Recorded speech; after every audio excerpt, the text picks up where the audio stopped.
Hi అండి. Welcome back to my channel home melodies. ఈ రోజైతే నేను పెసర పూర్ణం బూరెలు చేస్తున్నాను. ఇవి చాలా రుచిగా ఉంటాయండి. బూరెలు వేయడం రాని వాళ్ళు కూడా చాలా ఈజీ ప్రాసెస్‌లో ఈ స్టైల్‌లో వేసేయొచ్చు. అంత ఈజీగా చూపించబోతున్నాను.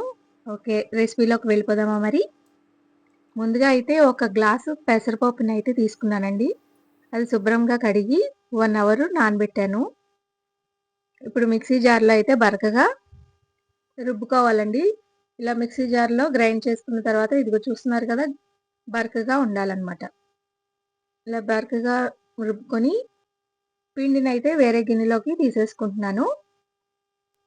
ఈ పిండికి సరిపడా సాల్ట్‌నైతే వేసేసుకోవాలండి. వేరే గిన్నెలోకి తీసుకొని సాల్ట్‌నైతే వేసేసుకుంటున్నాను.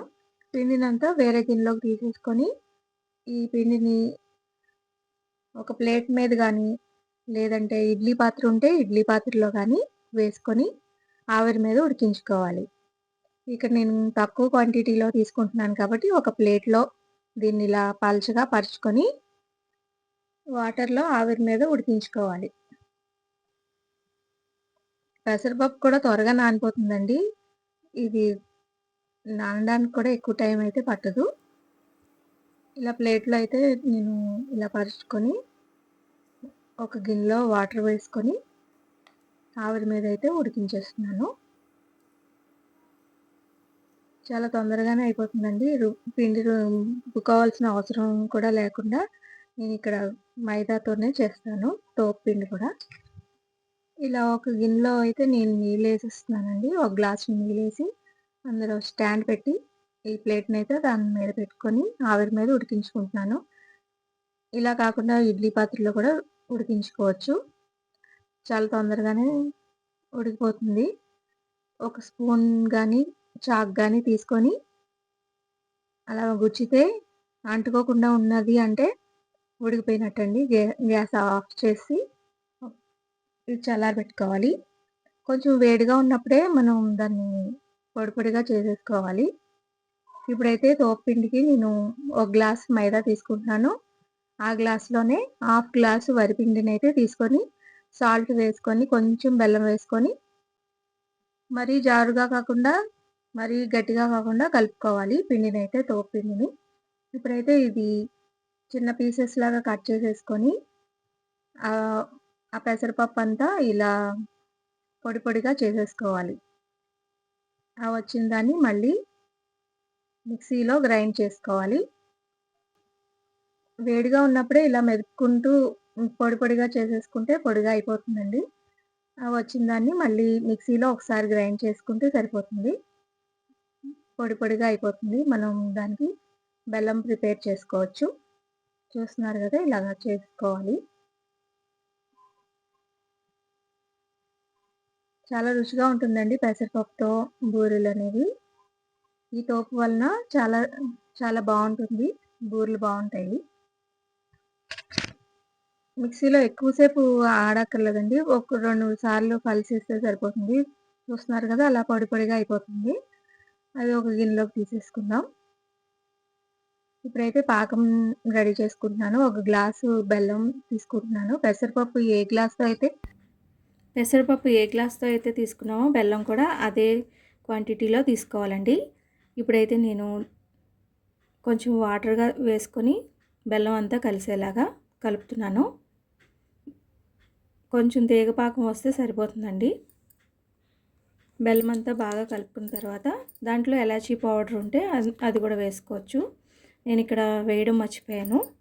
తర్వాత వేసాననమాట. ఈ పాకం అంతా పెసరపప్పు పొడి ఉన్నది కదా! దాంట్లో వేసేసుకోవాలి. ఇక్కడ నేనైతే వడపోస్తున్నాను. ఇసుక ఏమైనా ఉంటుంది అనుకుంటే ఇలా వడపోసేసుకోండి. పాకమంతా అందులో కలిసేలాగా బాగా కలుపుకోవాలి. వడపోసుకున్న తర్వాత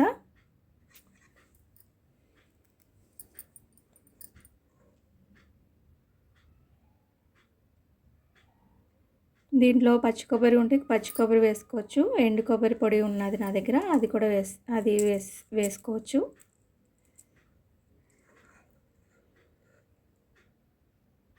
ఇలా వేడిగా ఉన్నప్పుడే ఉండల్లాగా చేసుకోవాలండి.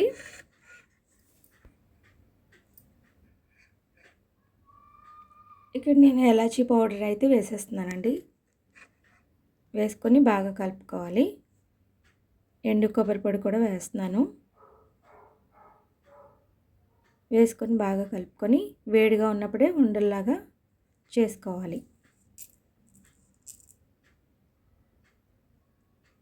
పెసరపప్పు కూడా తొందరగా నానిపోతుంది కదండి.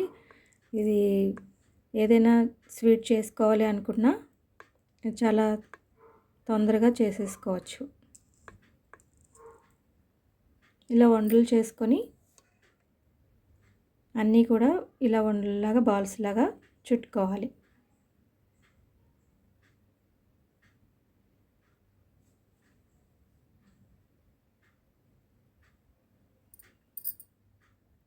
ఇక్కడ నాకు ఒక గ్లాస్కి 15 వచ్చినాయండి. ఇలా పిండిలో వేసుకొని నేను స్పూన్ సహాయంతో నేను అన్నీ వేసేసాను పిండిలో. ఇవన్నీ ఎర్రగా వేయించేసుకోవాలి. చాలా బాగుంటాయండి ఇవి.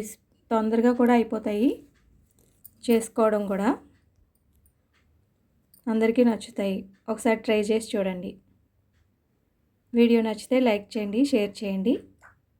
మరిన్ని వీడియోస్ కోసం నా ఛానల్ని సబ్స్క్రైబ్ చేసుకోండి.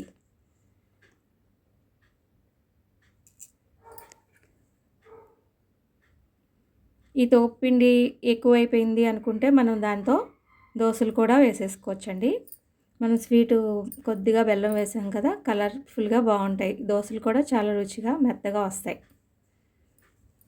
ఒకసారి ట్రై చేసి చూడండి. థ్యాంక్ యూ అండి. Thank you for watching.